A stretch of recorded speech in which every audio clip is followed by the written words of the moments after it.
नमस्कार।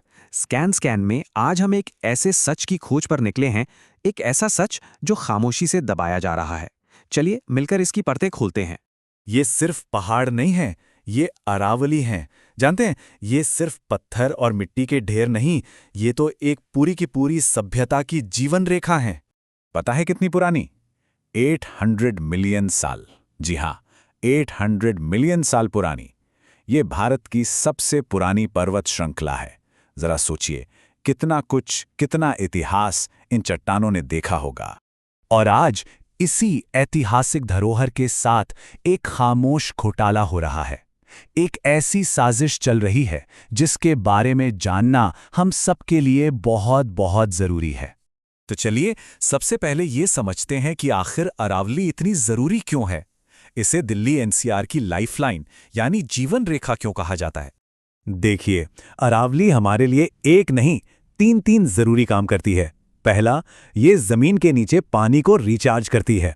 दूसरा, ये प्रदूषण को रोकती है, वो जो रेगिस्तान की धूल आती है ना, उसे भी। और तीसरा, ये थार मरुस्थल को आगे बढ़ने से रोकती है, बिल्कुल एक दीवार की तरह। मतलब साफ है, अगर अरावली नहीं रही तो दिल्ली एनसीआर का ये पूरा इलाका रहने लायक ही नहीं बचेगा। जी हां, रहने लायक नहीं रहेगा। दांव पर बहुत कुछ लगा है। तो अब आते हैं इस स्कैम के पहले हिस्से पर, अवैध खनन। एक ऐसा सच जो इन पहाड़ों को धीरे धीरे निगल रहा है। और यहां कहानी में एक बहुत बड़ा ट्विस्ट है। कागजों पर देखेंगे तो माइनिंग यानी खनन पूरी तरह से बैन है, बिल्कुल बैन। लेकिन असलियत में हकीकत यह है कि हर रात अंधेरे का फायदा उठाकर इन्हीं पहाड़ों में ब्लास्टिंग होती है। पूरी पूरी रात पत्थर निकाले जाते हैं, ट्रकों में भरे जाते हैं और सुबह होते होते पहाड़ का एक हिस्सा गायब हो चुका होता है। सोचिए, ये है अरावली की वो खामोश लूट जो सालों से एक पूरे तरीके से चल रही है। चलिए अब इस घोटाले के दूसरे भाग की तरफ चलते हैं। इसे हम कह सकते हैं कागजी जंगल घोटाला। ये हरियाली के नाम पर एक बहुत बड़ा धोखा है। यहां भी खेल वही है। कागजों पर सब हरा भरा है, दिखाया जाता है कि लाखों पेड़ लग गए, करोड़ों का फंड भी निकल गया। लेकिन जमीन पर जाकर देखें तो हकीकत यह है कि जंगल के जंगल खाली पड़े हैं। वो पेड़ असल में सिर्फ फाइलों में उगे हैं, जमीन पर नहीं। होता यह है कि तस्वीरें दिखाई जाती हैं, सरकारी रिकॉर्ड्स अपडेट हो जाते हैं, सब कुछ इतना परफेक्ट दिखाया जाता है कि किसी को शक ही ना हो। लेकिन जब कोई वहां सच में पहुंचता है तो उसे सूखी जमीन के सिवा कुछ नहीं मिलता। और अब इस स्कैम का तीसरा और शायद सबसे चौंकाने वाला हिस्सा, जमीनी कब्जा। जी हां, यहां पहाड़ों को ही टुकड़ों में बेचा जा रहा है। जरा यहां का खेल समझिए। जो जमीन सरकारी रिकॉर्ड में प्रोटेक्टेड फॉरेस्ट लैंड यानी कि संरक्षित वन भूमि है, असल में उस पर क्या बन रहा है? फार्म हाउस, बड़े बड़े रिजॉर्ट्स और लग्जरी प्रोजेक्ट्स। और देखने वाले को क्या लगता है? यही कि ये सब तो लीगल होगा, कानूनी होगा, आखिर इतने बड़े बड़े प्रोजेक्ट्स जो बन रहे हैं।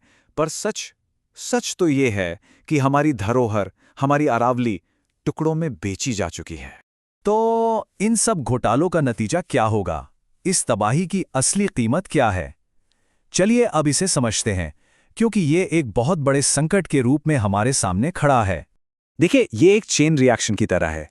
स्टेप 1 पहाड़ कटेंगे, स्टेप 2 जमीन का पानी सूख जाएगा, स्टेप 3 गर्मी और प्रदूषण आसमान छूने लगेंगे, और स्टेप 4 फिर आएंगे बाढ़ और सूखे जैसे हालात।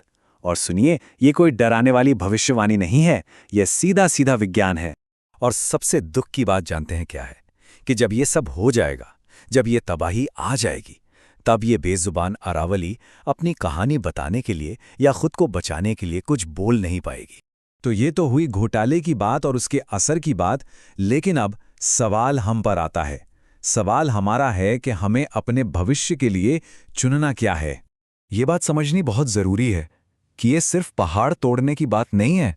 नहीं, ये हमारी आने वाली पीढ़ियों से उनकी हवा और उनका पानी छीनने जैसा है। तो असली सवाल ये नहीं रह जाता कि ये सब कौन कर रहा है। असली सवाल तो ये है कि हम सब कब तक खामोश रहेंगे। अगर सच में अरावली को बचाना है तो इस जानकारी को यहीं रुकने मत दीजिए।